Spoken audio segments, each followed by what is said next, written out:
the U.S. has been pushing China to give more pressure on North Korea to abandon its nuclear weapon program.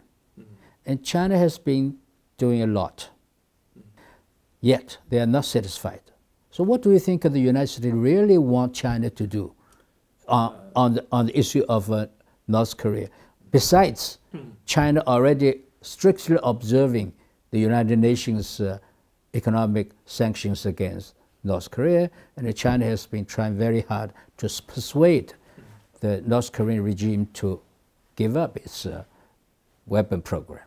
Is this an issue between China and Korea, North Korea, or it's an issue between North Korea and the United States? It is an issue basically between United States and North Korea, DPRK. That's for sure. Of course, parties concerned will include China, South Korea, Japan, Russia, etc. You look at the composition of six-party talks. Mar-a-Lago summit, I believe, certainly had discussed North Korea, the Korean Peninsula nuclear crisis, and last Tuesday's telephone conversation at the invitation of President Trump. Both leaders exchange views on a very urgent issue. We can see very clearly that the Korean Peninsula now is brewing for military confrontation, because the signs are all pointing in that direction. And China has sent its special envoy without way to the region, to South Korea, and President Xi expressed China's position very clearly to Donald Trump. China firmly opposes nuclearization of Korean Peninsula. Sure. We do not favor any nuclear weapons on the peninsula. Two, we do not want to see peace and security being destroyed on the peninsula. Thirdly, solution needs to be found through political negotiation, not through war. Sure. I mean, of course, everybody has seen U.S. aircraft carrier Vincent has been moving to, the waters near Korean Peninsula, of course, near China too, and there is a lot of talks. Sure. Your first question is U.S. is linking trade with North Korea DPRK issue. So. I think that's not wise, because these two issues are separate. Separate. And one everything can be negotiated on the table. Right.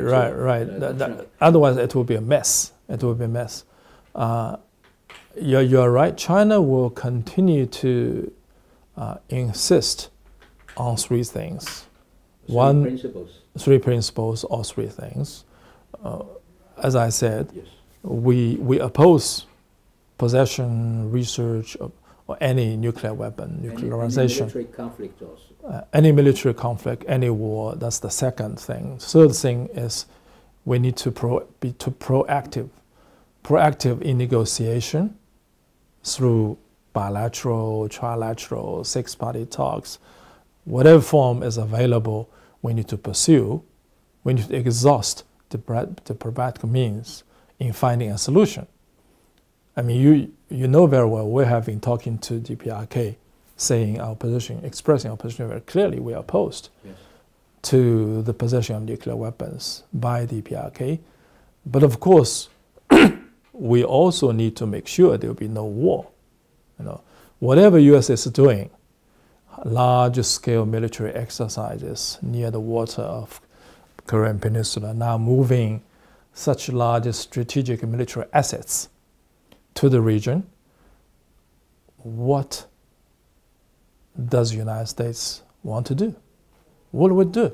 I mean, for what? Yes. For what? We hear up to President Donald Trump, down to their military officials, think people, all talking about everything's on the table. Obama once said every option is on the table. Yes. Now it's more clear, it's more crystal clear, saying if you don't do that, we will do it on our own, meaning militarily. Yes. I don't think a military solution will solve the problem. Sure. It will make things worse. China is firmly opposed. I don't think China will sit idle, will let a military solution taking place, or will let a war taking place on our doorstep. We'll do whatever we can to prevent it.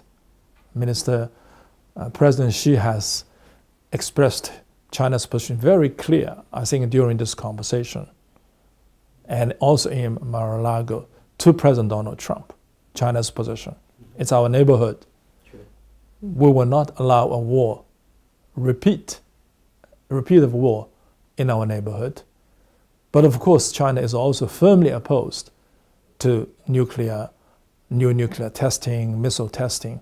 That's why China appeals to everyone, including the DPRK, to fully observe, abide by terms of the Security Council resolution. China has been giving its full support to Security Council resolution. Sure.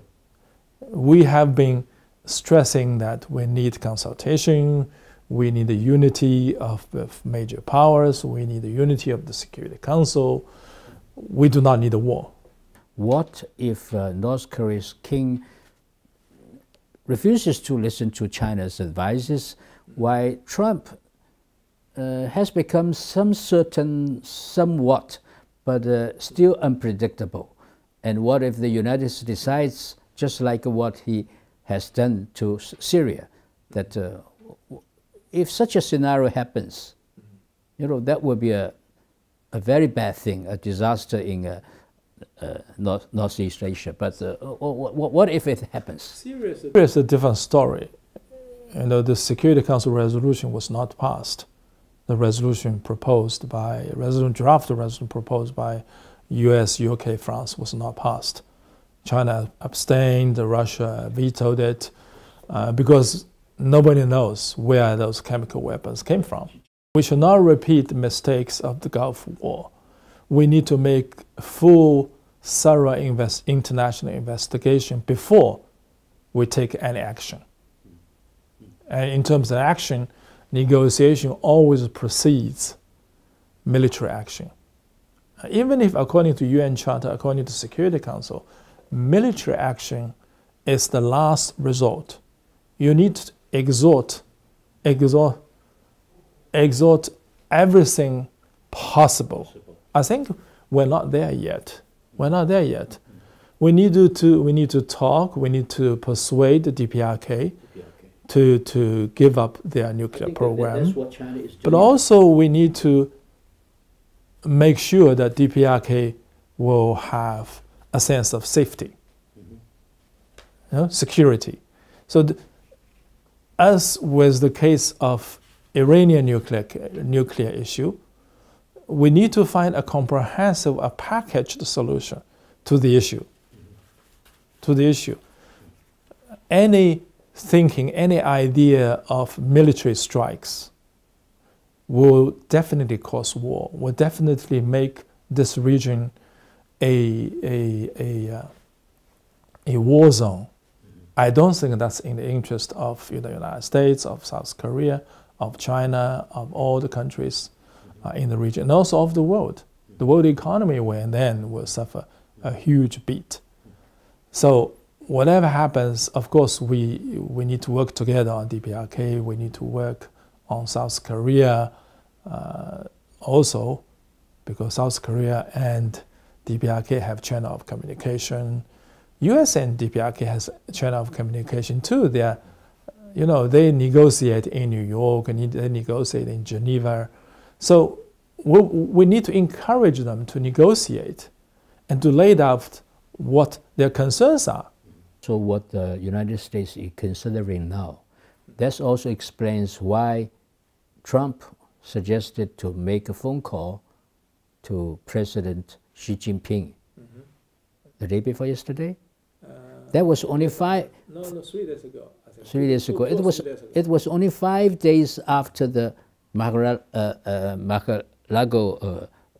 summit. Because the it looks like it's so urgent, yes. Yeah. No, because people see a war is almost imminent.